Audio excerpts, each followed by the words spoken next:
Hello friends, Anu here. आज का video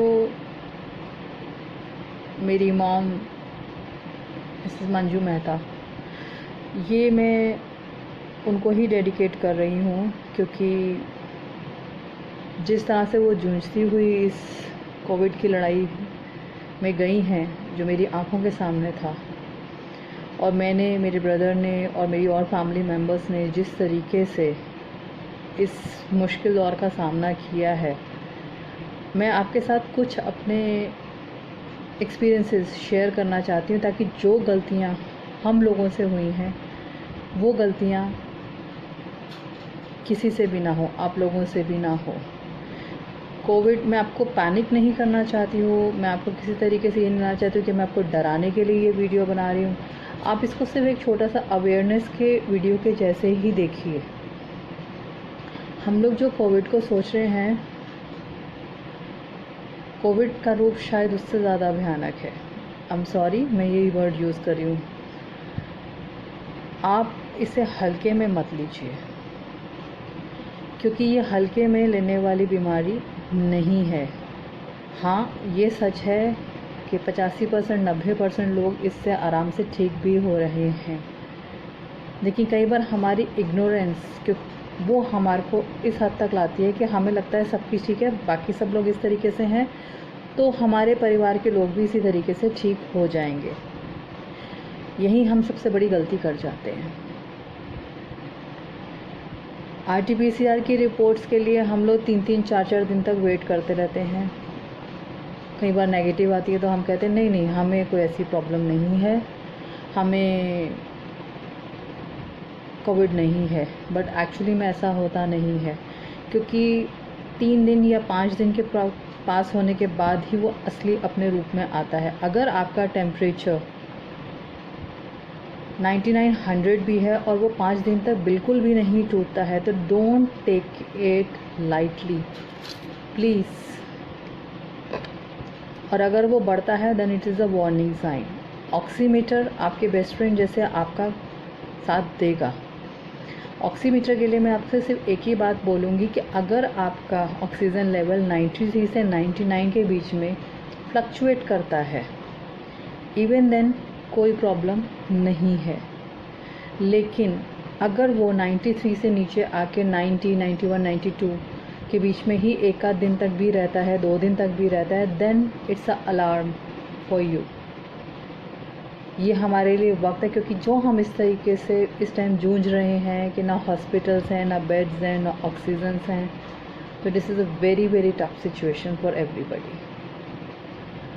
अगर आपको ये चीज़ लगता है कि आपका टेम्परेचर 3 दिन तक नहीं उतरा है बिल्कुल, या हाई टेम्परेचर से अबाउट 101 डिग्री है या 102 डिग्री है, तो please don't take it lightly.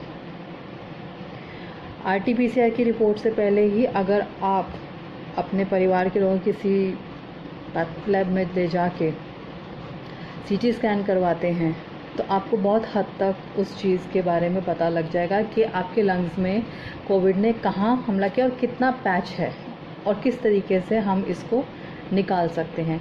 Prawn positions और इन सब चीज़ों के बारे में हम बहुत पढ़ रहे हैं, बहुत वीडियोस आ रहे हैं इस चीज़ के बारे में। मैं उस चीज़ को रिपीट नहीं करूँगी बिकॉज एवरीबडी इज़ अवेयर।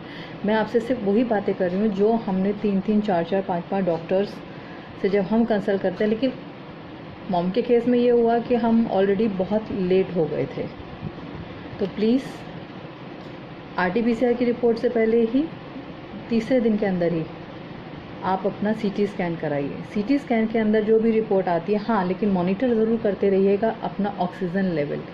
वो 93 से नीचे किसी भी हाल में नहीं जाना चाहिए।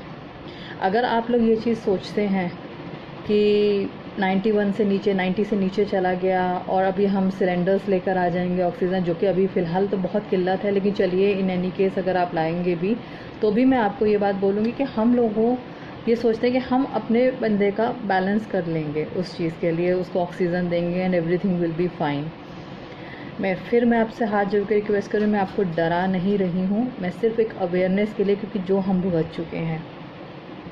द मोमेंट 90 से नीचे जाता है, इट्स अ बिग अलार्म। आपके और आपके परिवार के सदस्यों को बचाने के लिए सबसे है कि talk to your doctor immediately. कुछ मेडिसिन वो आपको जो प्रिस्क्राइब करेंगे, मैं अभी उस मेडिसिन के बारे में नहीं बात करूँगी क्योंकि वो आप ही के डॉक्टर्स हैं, वो आपको बोलेंगे and you can save your persons life. और दूसरी चीज़ है कि आप इस चीज़ को भी ध्यान रखिए कि उनके खाने, भूखा आपने नहीं रहना है।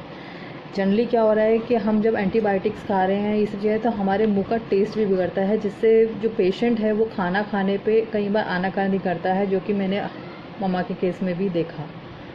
लेकिन यही नहीं है, हमें ज़बरदस्ती करके कैसे भी करके उनको खाना भी खिलाना है और उनको पूरी तरीके से मेडिसिन जो भी डॉक्टर रिकमेंड कर रहे हैं वो हमें उन्हें टाइम टू टाइम देना बहुत ज़रूरी है। तभी हम इस कोविड की लड़ाई को जीत सकते हैं।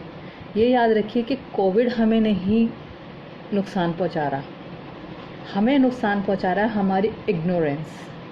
हमें नुकसान पहुंचा रही है जो हम डॉक्टर्स से कंसल्ट करने से पहले ही खुद ही डॉक्टर बन के कहते हैं कि यार अच्छा फीवर है, इन्हें डोलो दे दो, इन्हें कालपोल दे दो, इन्हें पैरासीटामोल्स दे दो।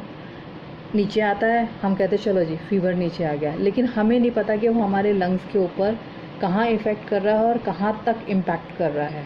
तो उसी के लिए मैं आपको कह रही हूँ, 3rd डे नहीं फीवर जाता है, go for a CT scan, a must. एक दिन में आपकी रिपोर्ट आएगी, you can start your medicine as per your doctors will recommend you. Start monitoring every 2 hours, oximeter से BP चेक करिए। भूखा नहीं रहना है आपने। जितना रॉ फ्रूट्स, नारियल का पानी और इन सब चीज़ों पे आप जितना रॉ आपका इसे कह सकते हैं सैलड्स वगैरह के ऊपर आप जा सकते हैं, उतना ही ज़्यादा बढ़िया है आपकी इम्यूनिटी को बढ़ाने के लिए। आप बहुत ज़्यादा नहीं खा सकते हैं मुझे पता है, तो आप एटलीस्ट 2 आवर्स के साथ पास ही सही थोड़ा कर करके खाइए और ज़रूर पेशेंट को भी खिलाइए। एंड डॉक्टर्स जैसे भी आपको रिकमेंड करते हैं उस तरीके से उसका इलाज अपने पेशेंट का ज़रूर करिए। बस आप सब लोगों की हेल्दी होने की ही मैं दुआ मांगती हूँ, क्योंकि जो चीज़ मैंने और मेरे परिवार ने खोई, मैं नहीं चाहती हूँ कि वो गलतियाँ हम लोग कर दें दोबारा से, कोई और करे। ये छोटा सा वीडियो सिर्फ इसी को ही आपको साथ साझा करने के लिए ही मैंने अपने एक्सपीरियंस को ये छोटा सा बनाया है। Thank you so much.